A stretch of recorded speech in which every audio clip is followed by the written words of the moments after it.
Good afternoon. Good afternoon. Hope everyone can see me, hear me okay.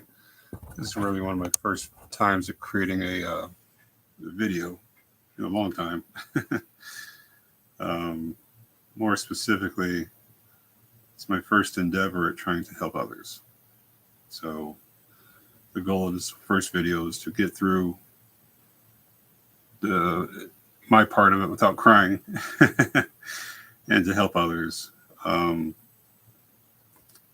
as I look online, I search, and I'm 43 years old, very technical, very good at technology. I teach it, I live it, I work it in telecommunications. I don't see many things online, many videos and groups for people diagnosed with MSA at a younger age. And what I mean by that is everyone seems to be pretty far along in this MSA before there's videos. Like, you see videos with uh, my life, like basically my life's ending, and here's a video showing who I am and what I'm about, what I'm leaving behind.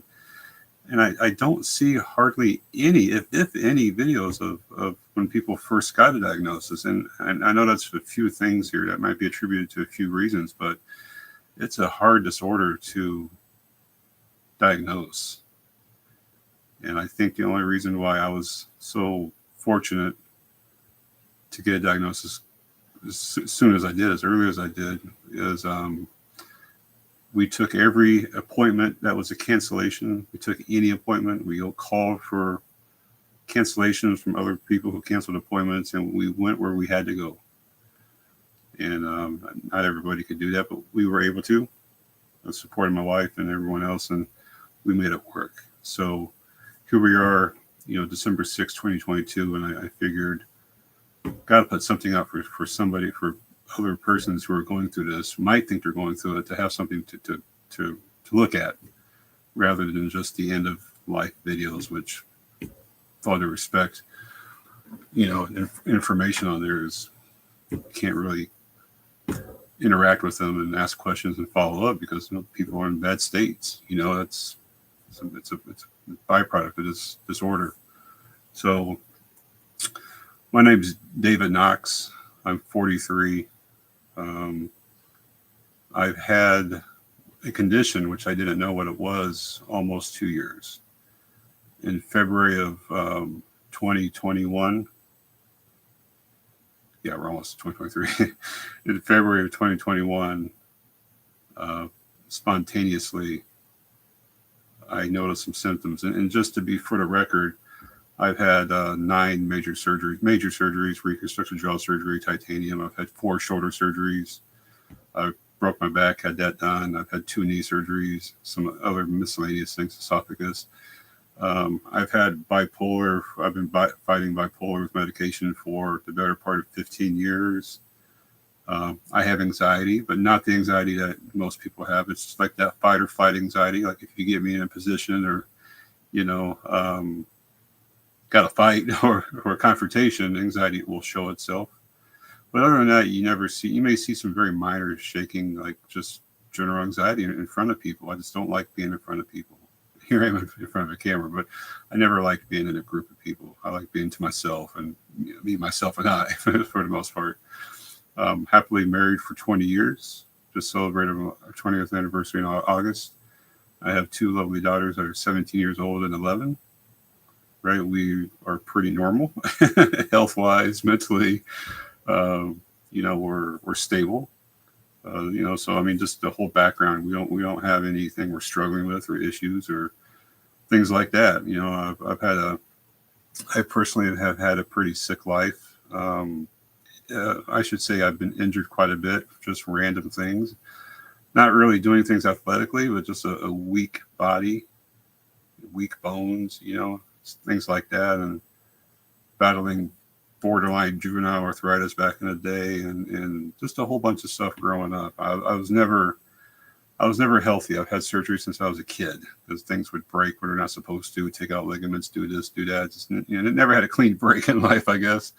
Very injured. So I'm used to hospitals and surgeries and doctors, and I got medical files on top of medical files. It's never ending. So with that said, I have a history of medical conditions, but nothing out of this world.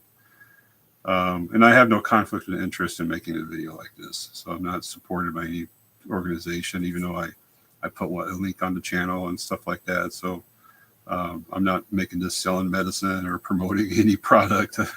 I'm not going to, I would never do that. That's for you to decide, not me. So almost 2 years ago, February 2021, as we're rolling up into 2023, I randomly noticed as my wife and I were walking into Best Buy, I noticed I made a comment to her. I said, hey, my feet feel like they're a step behind. By step behind, I mean just a split second. You can tell when something's off with your body. It's the way it is. It felt like I was having to lift with my knees a little bit and drag the feet forward. Kind of like if you're walking through water at a beach or on sand on the beach, kind of like that. It's just a split second behind, and that was not normal. So that was my first symptom of something was wrong, and I paid no attention to it, which as an adult male, as a man, we tend to do these things anyway. We tend to just discard everything and ignore them, and that's life. Get over it, right? And that's what I thought it would have been. So it really started in my feet, my extremities, my legs, and that went on for about until the end of last year, at the end of 2021, when I noticed my hands. They felt swollen. They felt like I'd been punching some things, and but I don't punch things. I don't hit things, so. I went to my primary care physician and, like, did you hit it? Did you hurt it? Did you fall on that? Like, no, I mean, I've only had 10 surgeries and I know if I've done something, right. And he ended up referring me to a rheumatologist because we thought maybe rheumatoid arthritis. Now, I'm not a doctor in medical. I'm not as smart as a lot of people here. So if I say the wrong thing, I apologize. And if I insinuate the wrong thing, I apologize. I'm not trying to stir up topics here, but just tell you my side of the story. So my PCP sent me out to a rheumatologist. Great woman. And he's a great doctor too. And she started looking at me and we did a whole bunch of tests, a lot of blood work. And she came back and said, well, your blood tests and things for rheumatoid arthritis, because I was borderline for juvenile rheumatoid arthritis when I was a kid. So in the back of my mind, I was like, well, maybe it's rheumatoid arthritis.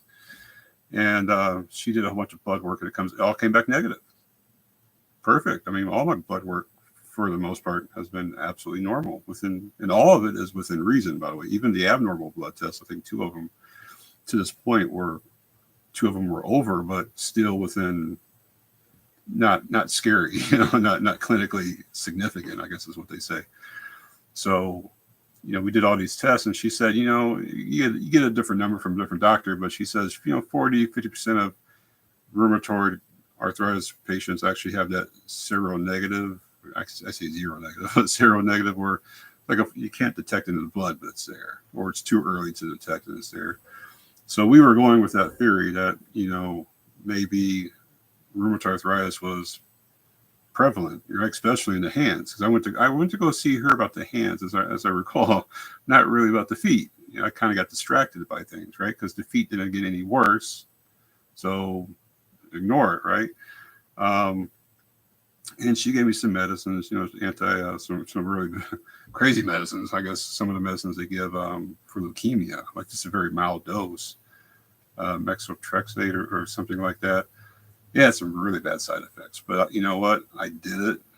When I say bad side effects, it was horrible. There are things that happened to my body that I've never had or never thought about. But I was going to do it if that meant getting rid of this, because I went from 140 words per minute with no error typing to sluggish, right? Even now with my hands up, you might be able to see the twitching of it as I'm moving, the tremor as we call it. I used to be, and this one's slowed down a lot too, but I used to be so quick at typing at work and stuff, and now I can't really put the stuff together. It's today. So today is probably the worst day I've had in 2 years as far as tremors and moving my hands. Like even my mouse today has been glitchy. It's been spastic. It's been a really crazy day. So, we went on a bunch of medicine, and after that, the bad side effects from the medicine, we went on some different stuff to kind of knock it down. And, it seemed to kind of help with the hands, kind of make it more flexible, right? But it was still there, and it was hard. It was hard. I still they felt swollen, but they weren't, and they're not. So it took me a while to understand the words I'm trying to say about my hands. So swelling, they gave me everything for swelling, right? But it was what actually happened. She came back and she says, these other side effects you have, these other symptoms I have with the feet and the hands. And I told her, like, I can't, it's much better than it was now, but I'm starting to not be able to move my hands and do what I got to do. And she comes to the conclusion that I should see a neurologist because it's not normal what's happening. And that's not rheumatoid arthritis. Some of it could be explained by it, but not being able to move your body definitely is not. So she referred me out to a very nice neurologist, another lady in Munster, Indiana, if I still see to this day. And she looked at it. We had some concerns. And of course, one of the biggest things we do in the digital era is we Google our symptoms, which is not a good thing to do, but it gives us some self-relief by Googling our stuff, right? By giving us some symptoms and stuff like that, by seeing what we got and being okay with ourselves and happy and things like that. So Googling, and we come across a lot of things. And, my wife and I took a while to get into neurologist, but my wife and I, we started slowing down on the body and movement and other symptoms that I don't say too much of, but we started to lean towards ALS. Just, going from swinging one way to the other. And we were both confident it was ALS. We were looking at stuff and being pragmatic and honest with our symptoms and what she sees, what I saw, what I felt, and we come to neurologist and she says, no, she says the onset of it, how it began, is not consistent with ALS. Right. And at that time, when I saw this neurologist, I started to have these tremors. And when I say tremors, I mean, I feel today, but also before, I feel like I'm in a washing machine, a dryer, a dryer and washer. That's what I feel like. Even though you can't see it unless I do things or it's really bad, the tremor is constant as of right now. And when it started, I had good days and bad days. I had some days where it was most of my time was no tremors that I felt. Not that you could see it, but I felt my whole body, not just one leg and one arm or whatever. It's the whole body. And, so it was, my symptoms were getting kind of sporadic. Some autonomic issues I had with the bladder control, both, number 2, number 1. Male performance issues. I mean, these things were they were mostly okay, but they were creeping up. The symptoms weren't 24 hours. They weren't 7 days a week, but I'd have a day here, three good days, 1 bad day, 2 bad days, 5 good days. It alternated, but mostly good days rather than bad days. So life was, still okay. Kind of weird at times, but it was okay. And she was very, very clear. She says it could be ALS, but she says because of the onset, how these symptoms have started in the order they started, she doesn't think it is. Basically, it can't be. And she really didn't have a clue. What she was seeing was something that a movement disorder specialist, a neurologist specialist, needed to diagnose. That wasn't her cup of tea. That wasn't her specialty, which the more we find out, the more doctors we talk to, makes perfect sense, right? We can't be great at everything. So she was at least good at diagnosing and saying, hey, this is not normal at all. So she referred me out to Indiana University, or IU Health, in Indianapolis. Their neurological research center, if that's what it is, but it's a research center. So the people you go to, kind of like the Mayo Clinic and stuff, like you go to the Mayo Clinic when you don't know, you need those experts, right? That actually know, that have seen it all.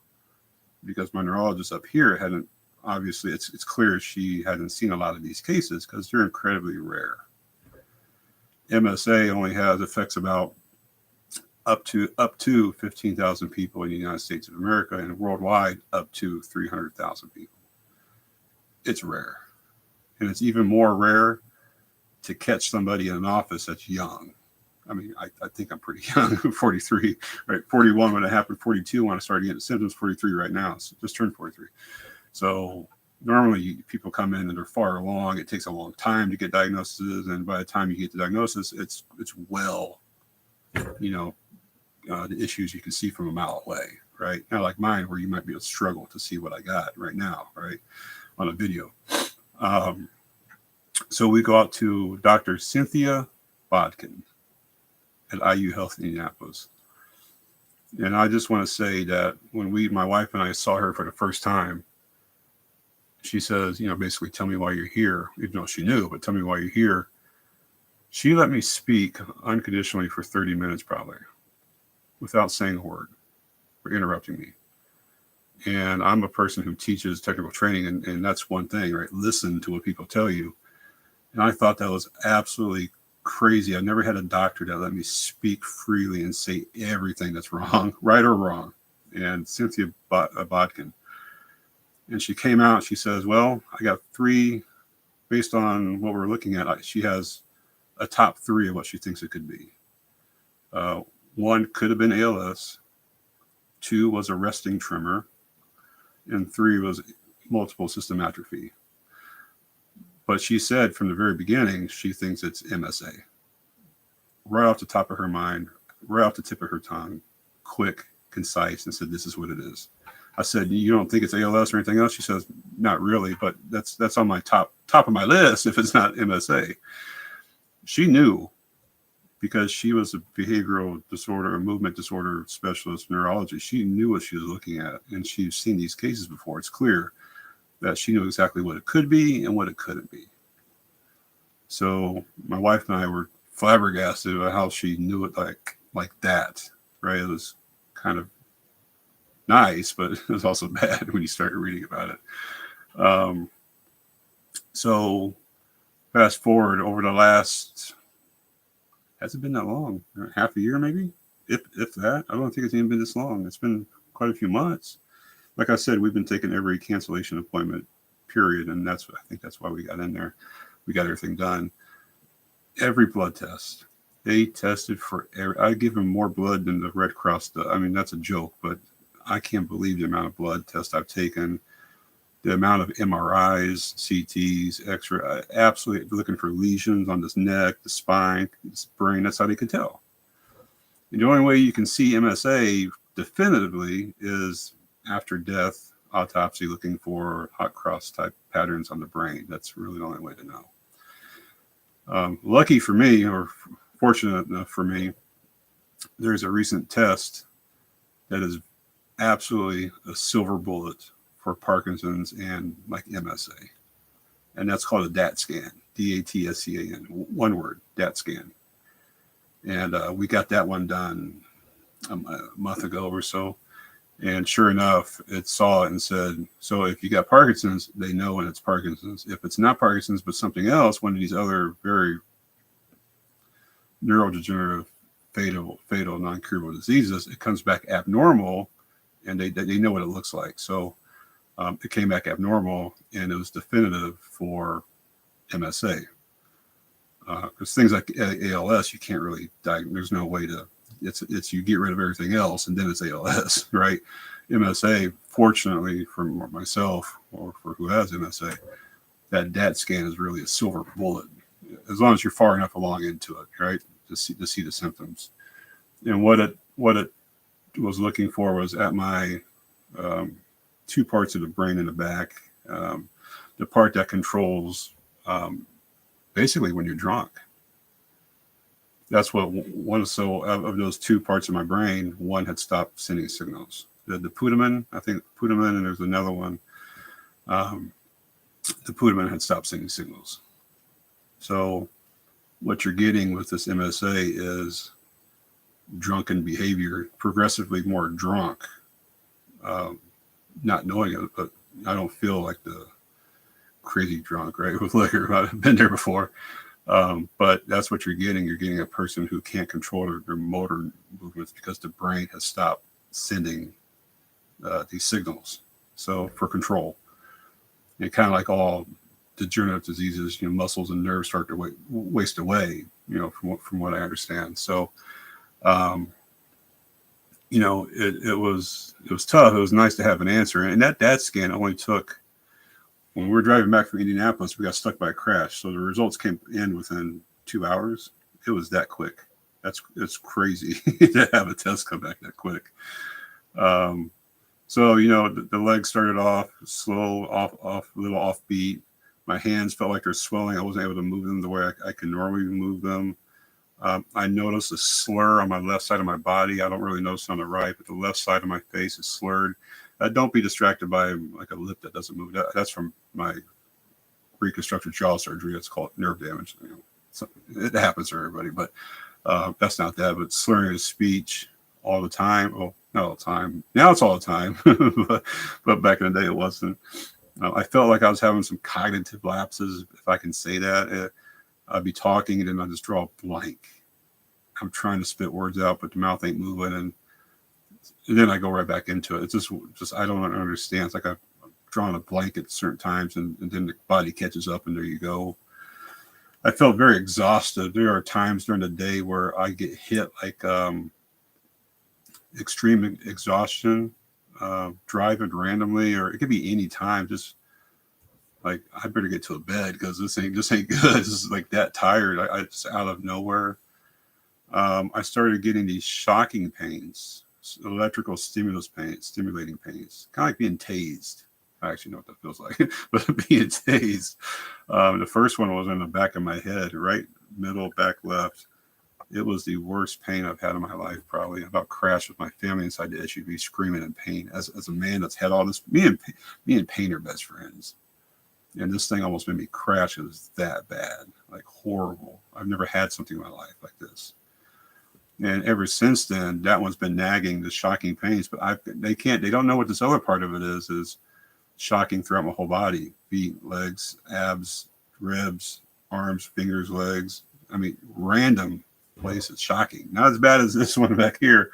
But when you get shocked, a certain place, like a very sensitive place, like your stomach or inside of your thigh, it's very tender, it's sensitive, so you jump a lot more, and it hurts a lot more, right? So I get these shocking pains all day, dozens and dozens. I'm used to most of them by now. So only when it hits a new area does it really, really hurt. I had one that was in between the ab and the upper hips, and that hurt like crazy. That's some weird, shocking pains. And we can't trace that down though. We don't know what that is yet, right? So the shocking pains is kind of weird. So I have such difficulty. So last year I was on a cruise, and this I just come off a cruise, but I was on a cruise ship last year, and I was still able to play basketball very good on the cruise ship. I just wanted to test. I knew there was something wrong. It was getting worse. I wanted to test myself out a year into it almost. I was still pretty good. I was able to go out running with the kids and the gym and stuff. I had issues, but they weren't like that, right? So over the course of a year, it wasn't terrible. It wasn't life and death. I could still operate 95% probably, right? Even more. It wasn't bad. I was still worried about my typing, but I could still kick it out, right? Reflexes were going down. And then over the winter, this past winter, and from 21 to 22, coming into the beginning of this year, was when things started to expedite. Right? Things were progressively moving. If I can say it was heavily aggressive, it was, right? MSA it affects everybody differently. That's the problem. I get affected this part first, you get that first, and I get big part this one for you and me, and then you get a little. What I've learned is everybody's the same. The onset, the symptoms, how much, how often, it affects very similar portions of the body, but it's so crazy. It's very progresses at different paces for different people at different parts of the body. I was just looking at some of the symptoms. I really didn't know what to say because I'm really rambling about nothing. But, like the common symptom signs, slowness or movement, tremor, rigidity, stiffness, unusual. I told my doctor, I was like, if this is what I'd like to be old, let me know. This is kind of weird. Slowness of movement. I just came back from Miami, and I can tell you I can't dance anymore. The way I describe it to my doctor is my nerves are both hyperactive and hypo. They're shooting off uncontrollably, and yet they're not reacting when they need to. It's absolutely phenomenally weird to have that. Having when you're cold and you get the shivers, uncontrollable shivers. You can't stop it. Uncontrollable. Orgasms, things like that, uncontrollable. Just the weirdest things, right? Part of that brain, it's so that you don't kick too much or kick too little. Like when you're walking, you're moving, not too much, not too little. And when that part of the body stops working, you can't control that. So you're walking like a Bozo the Clown or like a circus guy with big shoes. It's hard to control. And we were out at a little party and I was trying to dance, just a two-step, just something back and forth. I kept trying to move my legs up and over, just one at a time, whatever. And they just up, down, left, right. They just were doing their own thing and they wouldn't go. It wouldn't go. I can walk okay. I mean, I can still walk forward. I've tripped quite a few times. I've fallen quite a few times. I've caught myself. I've hurt my shoulders trying to catch myself already. Falling is about once a week thing, but I'm aware. I'm pretty athletic still. I'm in good shape, so I can kind of negate the falling by thinking ahead. Don't be walking down the hallway and turning back. Don't be walking this way and looking back behind you at the TV for something. That's a bad idea for me, right? There's things I know I can't do and I shouldn't do because it's not going to go well. Coming down the stairs is the first sign I knew something was wrong, really wrong. Coming downstairs at any level, the knees were just not giving out, but they were shaking. The kneecaps were shaking uncontrollably. My meniscus would hurt so bad because my knees were shaking so much, so quickly, so fast coming downstairs. Both of them. Coming up, not so bad. To me, that's like a blunt force. I can force my way up the stairs. That's cool. Coming down, it's a controlled free fall. That's going to be the death of me. It's coming downstairs, right? When those legs give out. And it's not that they're weak, but the shaking feels like they're about to give. That's when I knew something was tragically wrong. I came out of a court appointment one time and coming down these long, wide stairs was detrimental to my health. It was horrible. So, we had all that stuff, and ever since then, I have spasms. Not the tremors or tremors, but spasms. Very weird. I get half body, lower torso, upper torso, so lower body, upper body, or the whole body just spasming, whatever, out of control. Just a big jerk, right? I'll be watching TV and the police are breaking down the door, and they're hitting left and I'm jerking right. Right. I was watching TV last night and my whole body just went jerk to the right because they were doing something to the left on TV. It's like my body's trying to compensate for what they're doing on TV. It's absolutely nuts. It's weird. And one of the biggest reasons also she said that she believed it was REM disorder, or it was MSA, was because she believes I have REM behavior disorder. I don't have nightmares. Never have. I don't know what that feels like. I don't free fall and sleep or whatever, things like that. More or less because I take some bipolar medicine that knocks me out at night. With all due respect, it knocks me out bad. It's one of the only Seroquel. It's one of the only medicines really for bipolar that has a sedative quality to knock you out to get good sleep. Good is relative, by the way. And I've always kicked and done things, more like in the last couple of years. And then the other night, this year over the summer, I think, I was over the top of my wife. I had both her hands in my one hand, and I was coming down with my right hand to attack her in my sleep. And she yelled, "David," and I woke up out of it like that. And I looked at it and said, well, this isn't bad. I knew where I was. I knew the position I had. I just don't know how I got there. You're not supposed to act out your dreams. The mind paralyzes yourself, so you can't act out dreams. You have them, but you can't act them out. And ever since then, I've been punching things, I've been kicking things, I've been yelling. My wife says I tell someone to get out my office or fired like every other day. Things you just don't normally do, but the acting out movement wise is a key indicator. And I think like a week ago, no more than a week ago, I was on my bed sideways, my king size bed sideways. And my wife comes in, she's like, "You good?" I said, I think I chased somebody. That's probably the first time I know I've gotten out of bed and did something, because you wake up out of REM sleep really easy when something's going wrong. You're not deep sleep where you can't be woken up. No, it's not like that.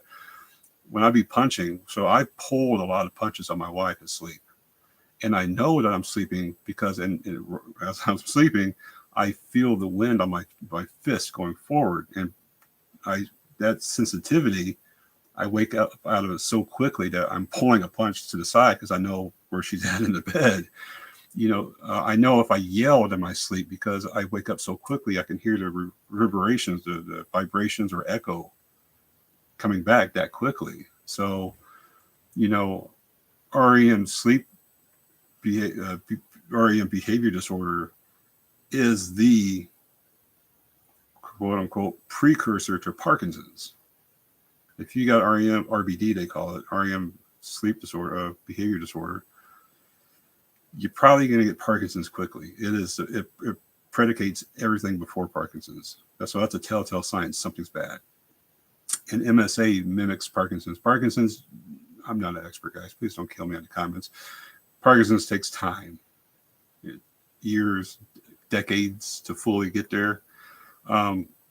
You have certain tremors, but not these tremors, right? I got both resting tremors and action tremors, right? Parkinson's isn't that way. It's there's things that affect Parkinson's that don't ever happen in MSA, or they go completely opposite. So, the RBD was one of the biggest symptoms. She said RBD, REM behavior disorder, and the incontinence, like the problems with bowel movements, and I don't have constipation. It's just like I can't seem to hold it, or I got to run. These are not normal things for myself. But that RBD was the biggest clue to her that you got something more than ALS or whatever. You got something significant in line with the Parkinsonisms, what they call it, something like that in that category. So, as of right now, I'm good at walking forward. I can jump up and down still, but sideways and backwards is detrimental. Slurred speech, I still talk like I'm drunk half the day, even at work. People know me though, but I slur speech all day long. When I'm around people or high anxiety situations, just anxiety in general, it gets worse. It gets real bad. The last couple of weeks, I think the last week I was over Thanksgiving, and I can tell my voice was changing. So what I'll say is all these symptoms just don't come and they're there. Not for me. They came and they went, they came and they went, they came. So they progressively got more and more worse. They stayed for longer amounts of time, but they started off a little here, a little there, and then they worked themselves and they became permanent, right? Like my tremors are now, my slurring is right now, my shaking, my walking, all this stuff, right? Sometimes I can't put words in my mouth, but it came over time. It wasn't just like this.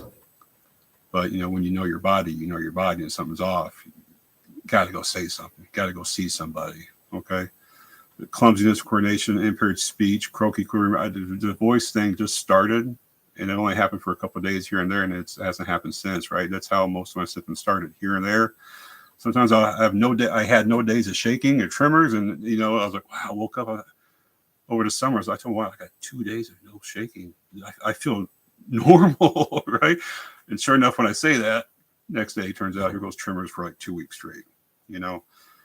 Lightheadedness, I thought it was just me getting out of the hot baths, hot showers, right? Hot jacuzzi or whatever. I thought that's what that was, change of blood pressure. MSA, hypostatic, they call it hypotension, stuff, orthostatic hypotension. That's another thing that shows it's probably MSA rather than all these other diseases. So I've had a few times of blacking out, darn close of, hurting myself significantly. That's a big one. Bladder control problems.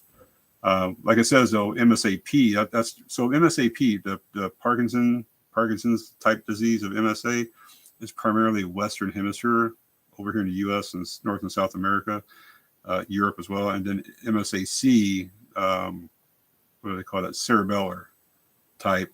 That's mainly Asia. So I seem to have a mix. MSA-P is primary for sure, but I have some symptoms for C. Like for instance, MSA-P talks about similar to Parkinson's, but moving slowly, stiffness, tremor, along with balance, coordination, and autonomic nervous system dysfunction. In MSA-C, primary symptoms are ataxia, problems with balance and coordination, difficulty swallowing, speech abnormalities, quivering voice, abnormal eye movements, things like that. So, the symptoms I have for speech abnormalities, the voice thing I just a couple of weeks ago, right over Thanksgiving and here, eye movements haven't been that bad. I'm not going to dismiss that until I know it's something like that. The speech abnormalities is one of the biggest ones. So you can have overlapping symptoms in MSA from I know of. And I thought it was ALS too, because the tremors I thought were spasticity or whatever they call it. I thought it was the muscles moving by their own because they were dying. That's what I thought it was. But it wasn't specific muscles. It was the whole body is shaking or whole arm. So that wasn't ALS. That was another cue that it wasn't that thing. It wasn't ALS. Additional MSA symptoms, it says, is contractures, chronic shortening of muscles or tendons around joints, which prevents joints from moving freely. Welcome to to MSA. Abnormal posture. My neck has almost been hurting nonstop, and sometimes I want to think it's the shaking that's making everything hurt, like the shoulder pain and knee pain. But this neck pain is something I've never had in my life, like this bad. Headache is a headache, guys, but the whole neck and the upper where the neck meets the brain, the skull, it's tragically, it hurts horribly, right? So I'm starting to think that the posture part of it is coming into play right now. I'm about 2 years in. Neck bends forward, head drops down, involuntary uncontrollable with sighing and gasping. I told my wife, I feel personally like I'm losing it a little bit mentally. The laughing, the crying, we all get that, especially when you got something bad. But I laugh at some things I shouldn't be laughing at and cry at some things I shouldn't be crying.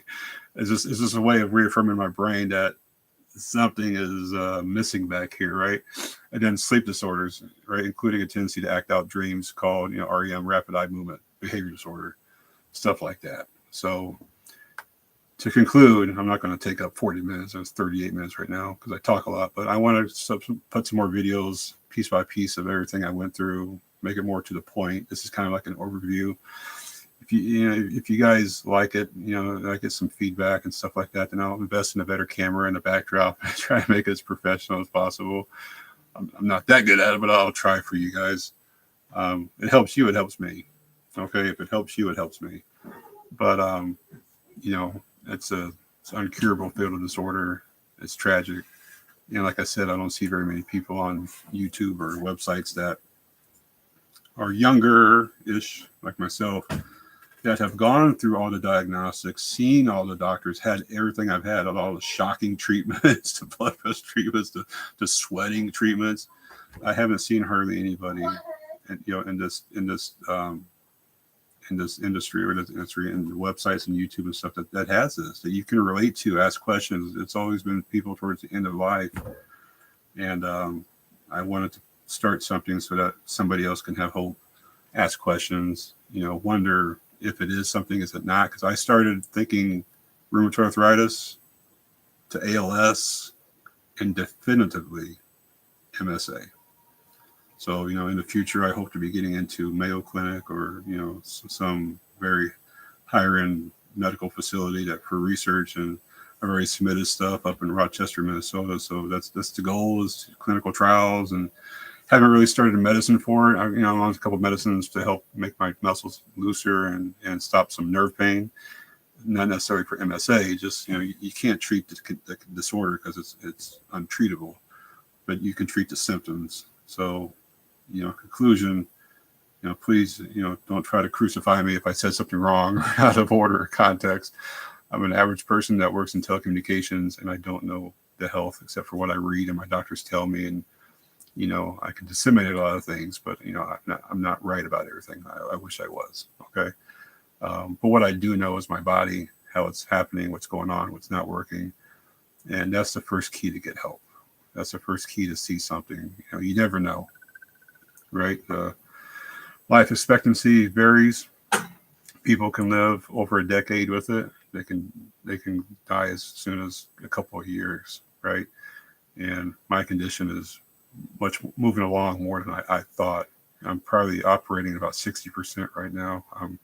Probably won't be at work much longer, maybe a couple more months. I'm trying to stay there because I love my job. I like what I do. I had great employers, great coworkers, and also working is keeping me occupied from being at home and gaining more weight from depressive eating and giving up.